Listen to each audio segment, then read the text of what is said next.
お元気ですか？スタジオ羽根です。今日は画面から広がりを作る構図を皆さんと一緒に勉強できたらなと思います。皆さんは A、池が画面に収まる。B、池が画面からはみ出る。どちらの方が画面の広がりを感じますか？ B ですね。A の方は池と家の両方の対象物が画面に綺麗に収まってます。確かに安定してる絵だと思うんですけれども、画面の広がりというのはこの画面の外の世界、スペースがなかった。この4方向に向けて、もしくは斜めでも構いません。多方向に向けて、この世界がどのように広がっているのかを予感させるということです。画面からはみ出ていても、おそらく池がもう少しここに続いていくんだろうな、どれぐらいの長さかな、みたいなことを相手に想像させることで、書かれている画面以外にも世界が存在していることを見る側にヒントとして与えることができます。では、第2問いきたいと思います。次は C、D、どちらが面白い構図に感じますか？ D ですね。D の方が面白そうに見えます。確かに両方とも画面から池ははみ出しています。だけど一旦カーブが池の終わりを予感させるような動きをしていると、もう想像できちゃいますね。画面からはみ出すのであれば想像できないくらいにどんな形なんだろうという風にはみ出しておくと広がりが出てきます。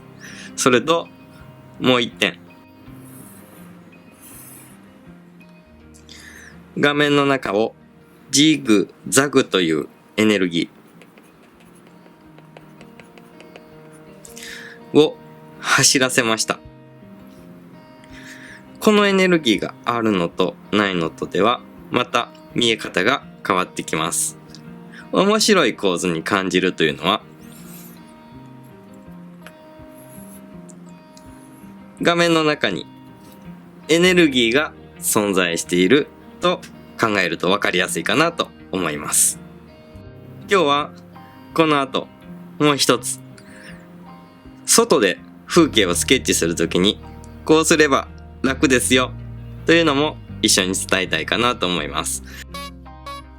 今日は天気がいいですね。猿沢池もすごく綺麗に見えてます。後ろで大きな工事の音が鳴っているのは五重塔をなんかしてます。今日は形の取り方、もうスケッチ街に行って、外に出てね描くときにうまく描けないと皆さんに言わせない。もうこうしたらもう絶対に形取れますから、はい、それ伝えたいと思います。はい、じゃあこの景色描きたいと思います。このお家、これ主役にして猿沢池準主役で、ここですね、街並みが舞台っていうところでいきたいと思います。で、上下真ん中あたりに家がどんどん、やばい、もう一回最初から、上下真ん中あたりにお家画用紙同じですね。このままこうして合わせて真ん中チェック。次に中心真ん中より4分割構図ですね。4分割のところにお家。これ画用紙の端と端合わせてしまえば、そのままここからここにお家描きたいって決まります。4分割です。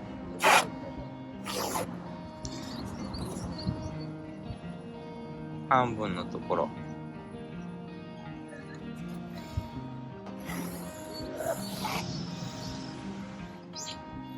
画面の半分より下にお家、鉛筆で測ります。さて、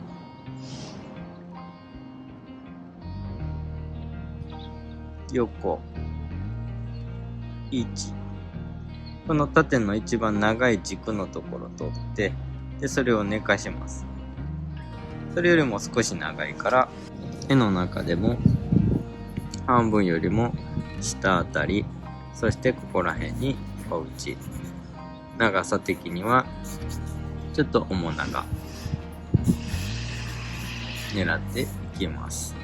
画用紙の半分のさらに半分あたりに来てほしいので、ここら辺がいけ。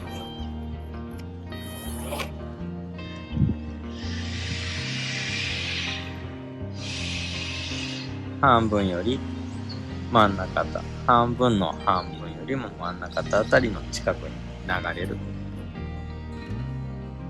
このラインが見えてると思うので、それ書いておきます。よ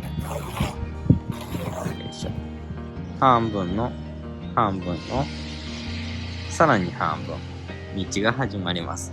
から絵の中でも道、口抜けて道、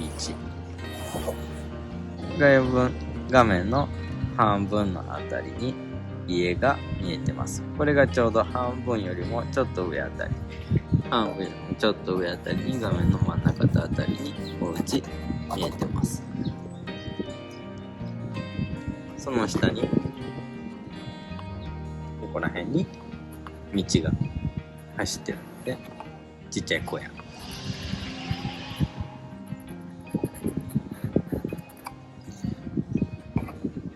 木が1、2、3本は画面の真ん中とよりもややこっち、角度こうこうこう、画面の端から。でもこれちょっとこの画用紙縦長になってるので、画面とちょっと違うので、ここら辺で木がニョキッとしてたらいいかなと思います。これニョキニョキで、今度あとお家の屋根、2階部分、1階部分、2階部分の方が屋根から、床ぐらいのところまで長い感じになればいいので、絵の中でもこっちが長くて、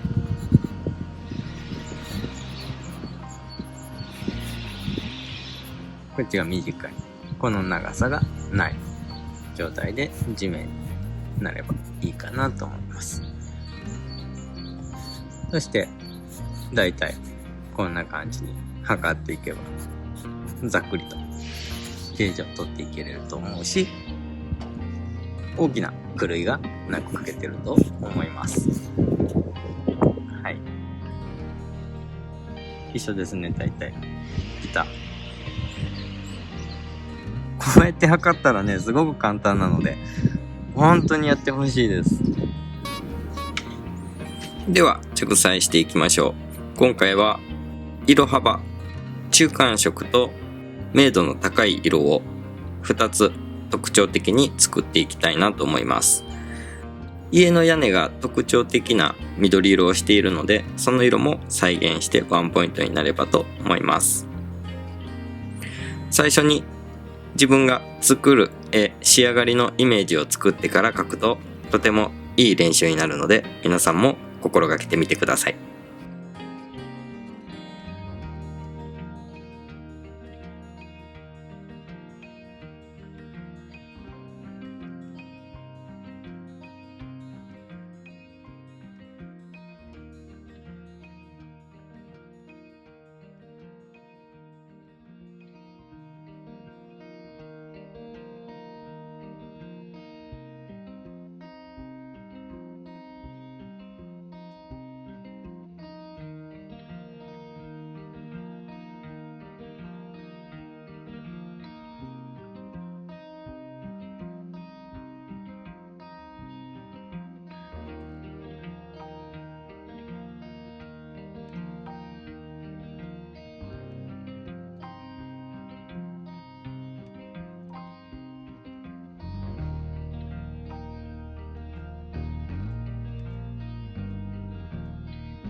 はい、できました。画面の中、ジグザグとなるように、この木はもう少し小さかったりするんですけれども、ちょっとつなげて感じれるぐらいに大きくしてみました。これは僕の描き方。今回はこういう風にしたっていうことだけなので、これ以外にもやり方いっぱいありますし、それこそ忠実に描く方がいいっていう方もいらっしゃると思います。僕はこういう風に今回描いてみました。色は少なくしてあります。ご視聴ありがとうございました。今日は構図、広がりのことと、そして簡単な描き方、形の取り方、苦手な方はぜひ参考にしてみてください。さよなら。